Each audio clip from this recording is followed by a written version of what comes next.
Halo guys, kembali lagi di Riko Official. Jangan lupa like, komen, dan subscribe ya. 2 minggu setelah Freya mulai tinggal dengan Troy, berita menggemparkan kembali memenuhi kampus. Majalah kampus yang dulu mengekspos foto Troy dan Venita kembali menampilkan foto mereka berdua. Kali ini foto yang dikenali sebagai foto pernikahan. Iya, Freya mengenakan gaun pengantin berwarna putih yang memamerkan pundaknya yang menggoda. Tidak hanya pundaknya yang menggoda, gaun pengantinnya pun tak luput mendapat komentar yang mencengangkan karena harganya. Bagaimana tidak, perhiasan yang tersemat di gaun itu tentu sangat mahal dan mewah. Troy pun tak kalah mempesona dalam foto itu. Setelan tuxedo yang dikenakannya membuat ketampanannya semakin meningkat. Ditambah tatanan rambut yang rapi dan wajah yang mulus, rasanya membuat betah menciumi wajah itu seharian. Keseluruhan foto itu memang mempesona dan membuat iri siapapun yang melihatnya.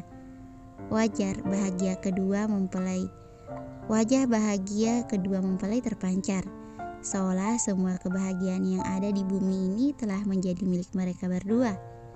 Betapa beruntungnya dia terlahir dari keluarga Mayer dan memiliki suami yang kaya. Kita tidak bisa tahu apa yang sudah dilalui sama pengantin perempuan. Bisa saja kan dia menggadaikan hidupnya untuk bisa hidup mewah. Apa yang dia lakukan sehingga dia bisa mendapatkan seorang Troy Darin? Mungkin dia sudah menyerahkan seluruh tubuhnya sebelum bisa mengenakan gaun cantik itu. Berbagai komentar miring tetap saja hinggap di telinga Freya. Iya, pekerjaan orang adalah mengomentari kehidupan orang lain, tak terkecuali dirinya. Meski dirinya adalah seorang Mayer yang terhormat sekalipun, aku gak pernah mengira kalau kamu memiliki gaun secantik itu. Terlihat Jovita berulang kali melihat foto pernikahannya.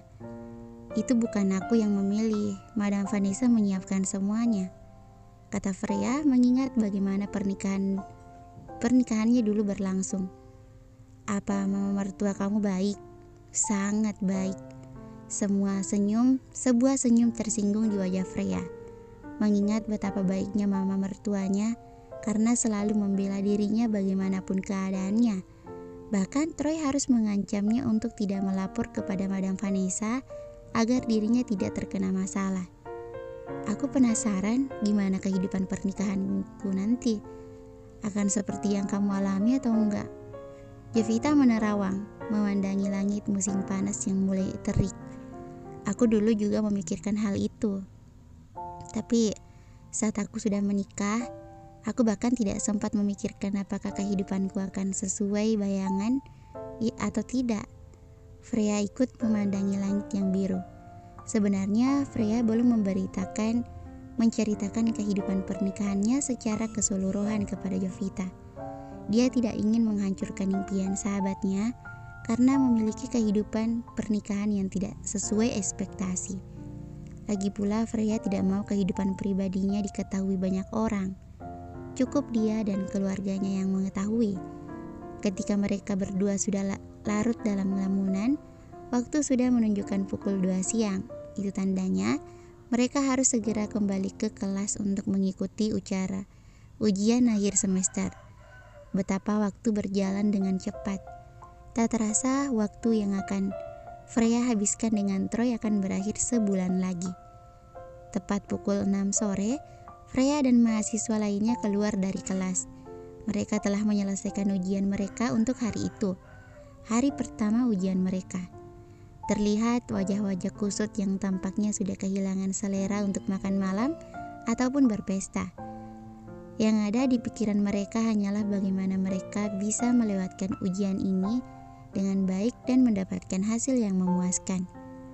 Kalau perlu, mereka tidak usah menjalani ujian, tetapi mendapat nilai yang bagus.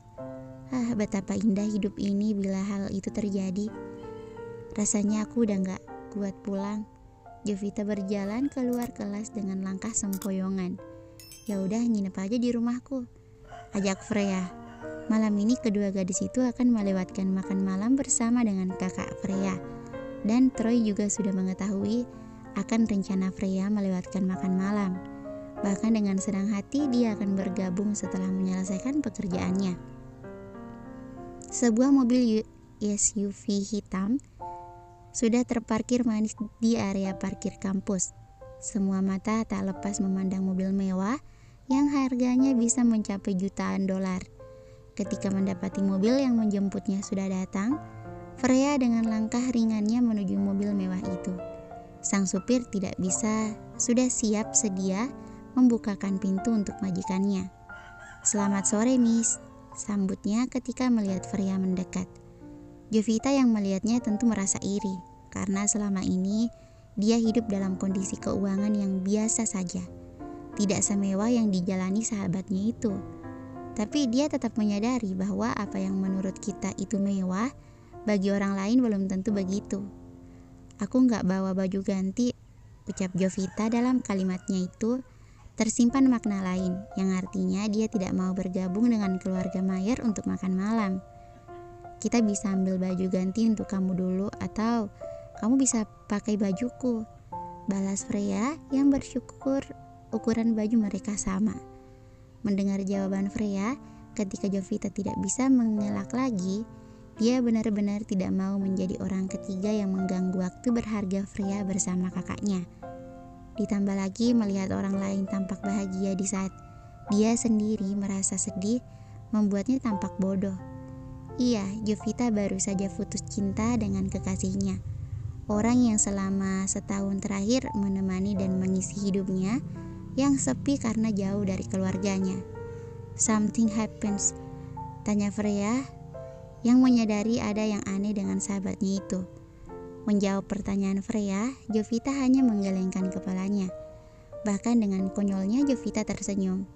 Freya memang belum mendapat cerita lengkap tentang bagaimana hubungan Jovita dengan Dainin, pacar Jovita. Bisa kandas, memang cerita hidup tidak pernah ada yang tahu bagaimana akhirnya, dan perlu pembelajaran yang harus dialami agar bisa menjadi manusia yang lebih baik. Dan Freya menanti dengan sabar sampai sahabatnya mau menceritakan kepadanya tanpa paksaan. Meja makan sudah siap sedari tadi.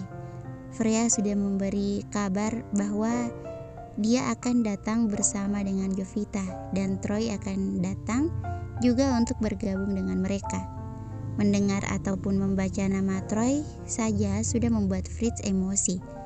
Apakah sekarang dia harus berhadapan langsung dengan orangnya? Entah kapan rasa bencinya kepada Troy akan berkurang atau bahkan hilang. Dia harus mencobanya karena adiknya terlihat bahagia bersama pemuda itu. Fakta yang menyakitkan untuk diterima. Kakak yang nyiapin semua ini. Dengan manjanya, Freya memeluk kakaknya dari belakang. 2 minggu terasa bagai 2 abad karena Fritz tidak bertemu dengan adik tersayangnya. Bisa dibayangkan bagaimana hidup sendirian lagi setelah ada orang yang menemani hari-hari yang mulai membosankan itu. "Kamu datang?" Fritz membalikkan badannya, memeluk adiknya dan memberikan senyum sapaan kepada Jovita. "Iya, dan kita kelaparan." Tawa Fritz tak pernah hilang ketika bersama dengan adiknya. "Oke, mari kita makan dulu.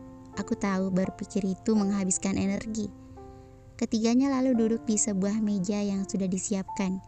Mereka bertiga menikmati makan malam di halaman belakang, ditemani suara gemercik air yang membuat perasaan menjadi tenang. Benar-benar makan malam yang romantis. Troy memang datang ke rumah keluarga Mayer untuk makan malam, tapi dia sadar bahwa acara makan malam sudah berakhir ketika dia sampai di sana. Waktu sudah menunjukkan pukul 9 malam ketika Troy sampai.